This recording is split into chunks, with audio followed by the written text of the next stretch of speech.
បើសិនគុណខ្មែរកីឡាករយើងខ្មែរឡើងបាក់គ្នាយើងមានក្តីប្រំយ៉ាងណាបន្ទុកអញ្ចឹងហើយរំពឹងលើសិហុក70%សម្រាប់លោកគ្រូក្នុងនាមជាគ្រូបង្វឹករបស់ធុនសិហុងផ្ទាល់លោកគ្រូយល់ឃើញបែបណាដែរសម្រាប់កីឡាករធុនសិហុងសម្រាប់កីឡាករធុនសិហុងគាត់វិន័យគាត់ល្អហើយការប្រឹងប្រែងការបង្ហាត់របស់គាត់ហ្នឹងល្អដែរអញ្ចឹងជាពិសេសគឺវិន័យគាត់ល្អហើយការប្រឹងប្រែងបង្ហាត់គាត់ល្អហើយបង្កើតចែកទេសឲ្យគាត់បន្ថែមទៀតសម្រាប់សិហុងមកវឹកហាត់មួយលោកគ្រូរយៈពេលប្រហែលឆ្នាំដែរសម្រាប់សិហុងវាចូលដល់ហើយដូចជា5ឆ្នាំគឺ5ឆ្នាំគាត់ធ្លាប់បានសមិទ្ធផលអីខ្លះមកចូលក្លឹបធ្លាប់បានមេដាយមាសធ្លាប់បានពានហើយគាត់ធ្លាប់បានខ្សែវត្តបានខ្សែវត្តដែរអញ្ចឹងគាត់បានច្រើនរបស់គាត់ចឹងអាចថាសមិទ្ធផលរបស់គាត់កន្លងមកមានច្រើនស្រាប់ហើយសម្រាប់ការប្រកួតលក្ខណៈម៉ារ៉ាតុននៅសង្វៀនPNNចុងសប្តាហ៍នេះសម្រាប់លោកគ្រូបានដឹងពីបេក្ខភាព3នាក់ផ្សេងទៀតនៅលើដឹងសម្រាប់លោកគ្រូមើលឃើញថាក្នុងចំណោមបេក្ខភាព3នាក់មានបរទេស2នាក់ហើយនិងគុណខ្មែរម្នាក់នីនរៈសុធីស្រាប់លោកគ្រូមើលឃើញថាក្នុងចំណោម3នាក់គាត់មើលទៅអាចថានរណាជាឧបសគ្គសម្រាប់ស៊ីហុងដែរលោកគ្រូសម្រាប់ឧបសគ្គរបស់ស៊ីហុងគឺសិតឧបសគ្គរបស់3នាក់បងអ្នកដែលគេយកចូលលេងខ្សែវត្តហើយវាយតាមខ្សែវត្តហើយមិនមែនកីឡាករអន់អញ្ចឹងសិត3នាក់សិតឧបសគ្គរបស់ជួលោកគ្រូអាចនិយាយពីសមត្ថភាពរបស់នីនរៈសុធីមួយរយៈចុងក្រោយនេះតិចបានទេលោកគ្រូអត់អីទេគាត់ឃើញគាត់គួតល្អហើយគាត់ការរបស់គាត់មានឆន្ទៈល្អហើយការហាត់យ៉ាងដឹងថាការរបស់គាត់អត់អីទេល្អដោយសារនីនរៈសុធីជាកីឡាករជើងចាស់បើសិនបើ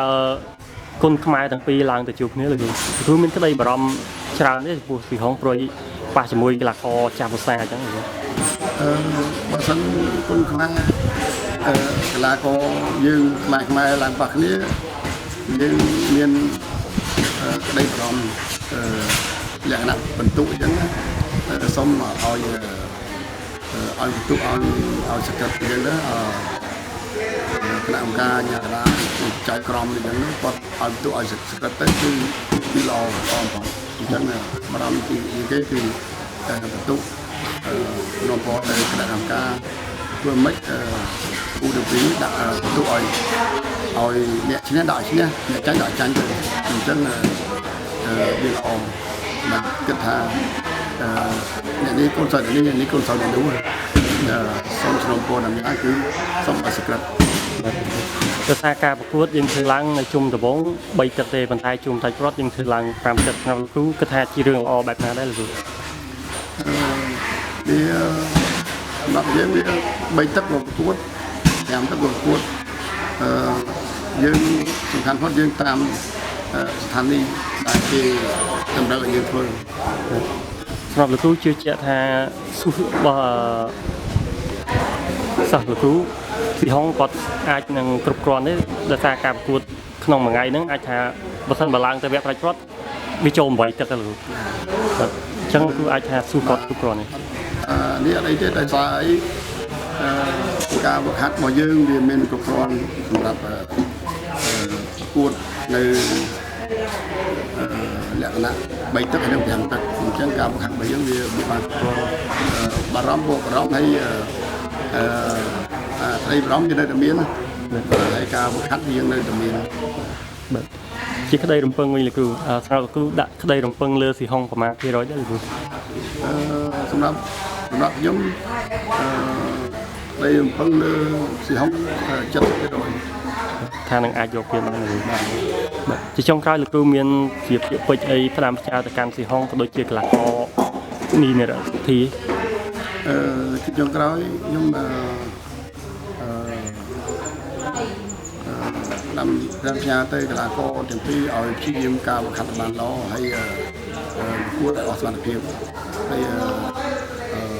ក្នុងក្រោយមួយទៀតគឺអរគុណដល់ប្រេនគុណខ្មែរទាំងអស់ដែលព្យាយាមលើកដំកើងកីឡាករគុណខ្មែររបស់យើង អរគុណច្រើន